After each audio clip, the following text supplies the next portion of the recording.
Nakabalik na po ba ang lahat sa kanilang mga upuan?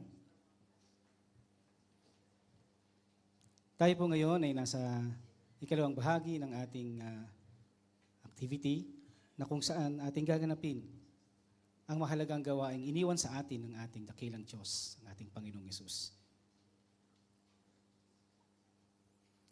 Magandang araw mga minamahal ng mga kapatid. Tayo sa araw na ito ay sama-samang babalikan ang ginawang pagliligtas ng Panginoong Hesus para sa atin. Katulad ng kanyang itinagubilin, ito'y isasagawa natin sa pamamagitan ng tinapay at ng kanyang katas ng ubas na sumasagisag sa kanyang katawan at dugo. Maraming daang taon bago dumating at nagbuwis ng buhay ang Panginoon para sa atin, ay nangako siyang nakipagtipan kay Abraham. Ninuno natin sa pananampalataya, ipinangako ng Panginoong Yesus ang Yahweh na kausap noon ni Abraham na anuman ang mangyari, gagawin niya ang lahat upang mapagpala at mailigtas si Abraham at ang kanyang lipi at ang mga sa kanya ay makikilipi. Sa takdang panahon, dumating nga ang Panginoon at tayo ay tinubos niya at pinalaya mula sa kasalanan upang tuparin ang pangakong iyon. Ginawa niya ito upang tayo ay kusang loob na makipag-isa sa Kanya at mamuhay ng alinsunod sa Kaniyang kalooban. Ito po ang inaalala nating sa tuwing tayo ay nagbabanal na hapunan. Mga kapatid, sa ating pagharap at paglahok sa hapunang ito, atin pong sariwain hindi lamang ang ginawa ng Panginoong Yesus, kundi ang atin din namang ginagawa bilang mga taong tumugon at nakipag-isa sa Kanya. Kung tayo ay nakahiwalay, bumalik tayo sa Kanya. Sa tipan at mangakong muli, tulad noong tayo ay unang nanampalataya at nagpabautismo, na tayong lahat ay lalakad sa buhay kasama niya at gaganap sa kaniyang kalooban. Hinihiling ko po na ang lahat ay pansamantaling manahimik. Ihanda natin ang ating mga puso at isip at tayong lahat ay manalangin. Ama naming Diyos, o aming amang makapangyarihan, aming Panginoong Yesus na nagbuwis ng buhay sa kabila ng aming mga kasalanan. Panginoon, sa umagang ito, kami po ay lumalapit sa iyong trono upang isaganap ang isang mahalagang gawaing iniwan mo sa amin. At upang maging kami karapat-dapat, kami humihingi ng paglilinis. Patawarin mo kami, Panginoon, sa aming mga nagawang pagsalangsang, mga bagay na hindi nagbigay lugod sa iyo. At bagkus, mas inuna namin ang aming sariling laman. Patawad, Panginoon, at naway maging karapat-dapat kami sa pagtanggap sa iyo bilang sa tinapay at sa anyo ng saro upang patuloy na makilala ka namin sa aming buhay. Salamat po, Panginoon, itong aming samot dalangin sa pangalan ng aming Panginoong Yesus, sa aming Diyos sa tagapagligtas. Amen.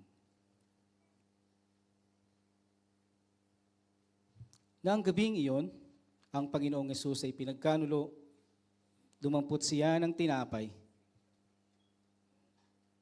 Maaari po nating ilapit.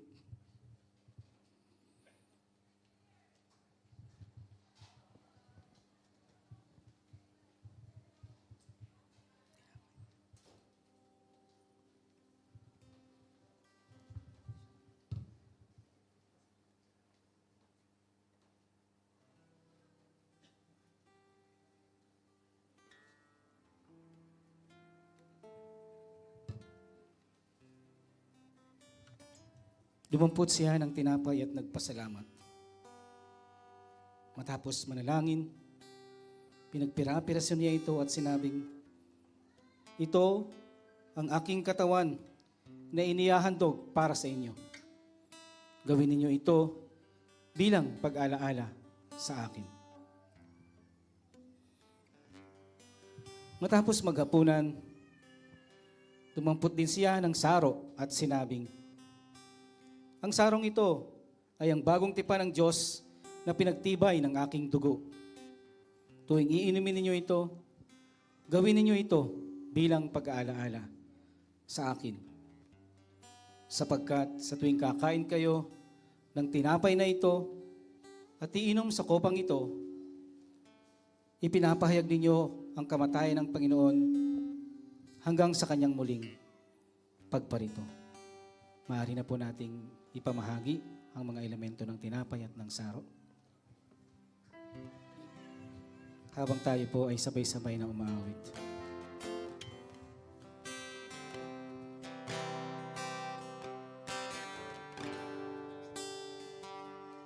I'm forgiven because you were forsaken. I'm accepted.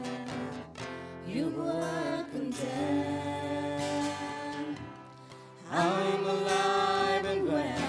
The Spirit is within me because you died and rose again. I'm forgiven because you were forsaken. I'm accepted. You were condemned. I'm alive and well. The Spirit is within me because you died and rose again. This love, how can it be that you, my King, would die for me? Amazing love, I know it's true. It's my joy to honor you in all I do. I honor you.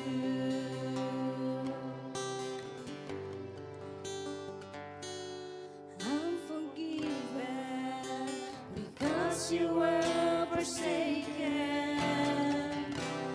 I'm accepted.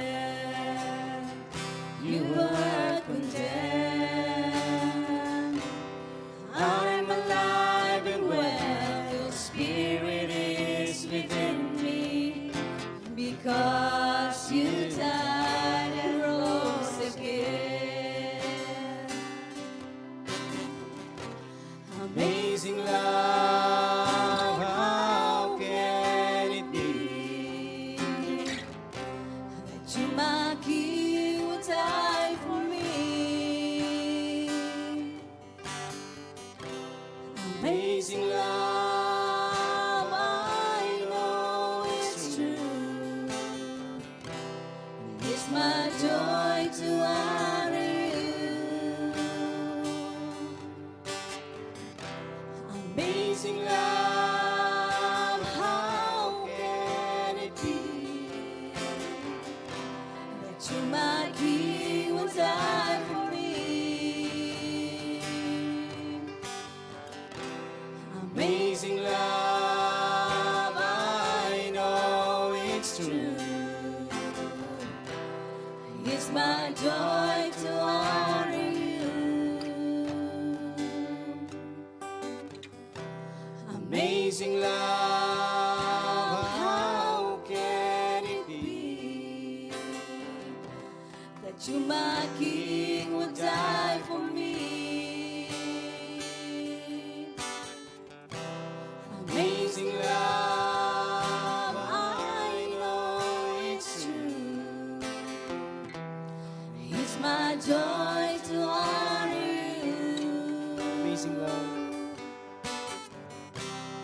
Amazing love, how can it be that you, my King, would die for me? Amazing love, I know it's true. It's my joy to honor you. Amazing love. Amazing love, how can it be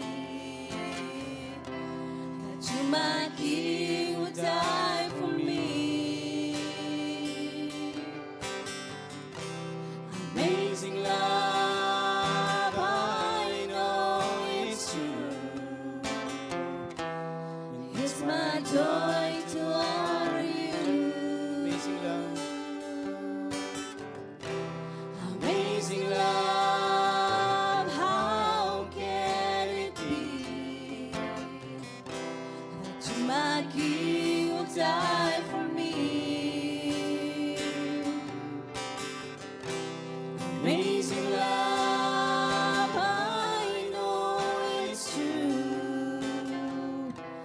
It's my joy to honor you. Amazing love. Amazing love, how can it be that you, my King, would die for me? Amazing love, I know it's true. It's my joy to honor you in all I do. I honor you in all I do. I honor you.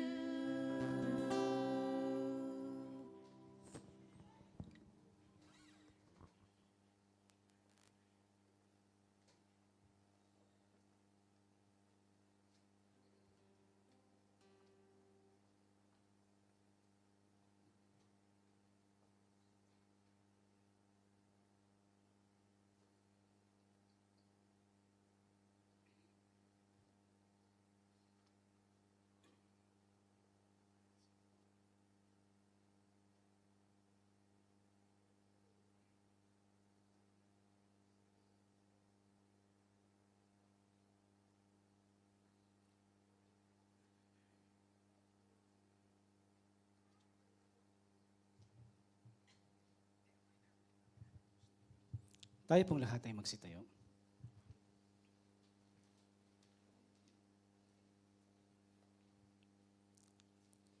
Aming Diyos, loobin mo ng mga sagisag ng tinapay at saro ay maging marapat sa pag-alaala sa tipan kung saan inialay ng Panginoong Hesus ang sarili upang kami ay matubos at mailigtas. Kasama nito ang aming pagsisisi at pangako na magtatapat kami sa Kanya at sa iyo. Atin pong itaas ang elemento ng tinapay. Ito ang sagisag ng katawan ng Panginoon na inihandog alang-alang sa atin. Kainin po natin ito bilang pag-alaala sa Kanyang dakilang pag-ibig at katapatan. Atin pong sabay-sabay na kainin ng tinapay.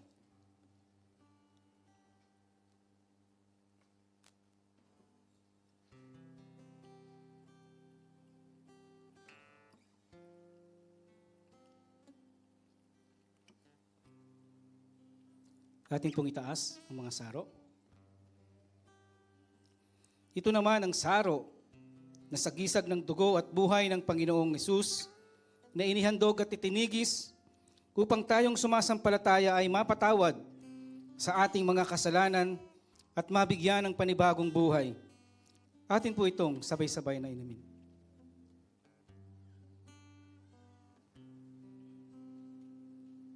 Tayo po umawit ng pasasalamat.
Diyos, aming dakilang Yahweh Elohim. Salamat sa buhay ng aming Panginoong Hesus. Salamat sa kanyang sakripisyo sa krus ng Kalbaryo. Dahil sa kanyang sinagawang sakripisyo, kami ngayon ay narito. Kami ngayon ay tumatanggap ng pagpapala at biyaya. Kami ngayon ay tumatanggap ng kalakasan. Kaya't salamat, Panginoon, sa aming patuloy na paglakad sa aming buhay Kristiyano, naway patuloy na samahan mo kami upang mas patuloy na kilalanin ka namin na ikaw ang tunay na Diyos at wala nang iba, Panginoon. Walang sino mang idols, Panginoon, ang aming kikilalanin bagkus ang tanging Panginoong Yahweh Elohim lamang na nagbigay sa amin ng buhay at kaligtasan. Tulungan mo kami, Panginoon, na maging mas malalim sa aming buhay pananampalataya at patuloy nawang maipagkatiwala namin ang aming buhay sa iyo. Salamat, Panginoon, bagwat malam namin, Panginoon, na walang katapat ang aming pasasalamat sa iyong dakilang ginawa, Panginoon. Subalit, narito kami, handa naming ialay ang aming mga buhay sa tulong mo, Panginoon. Ito po ang aming samot dalangin sa pangalan ng aming Panginoong Hesus, aming Diyos at tagapagligtas at gabay ng banal na Espiritu. Amen.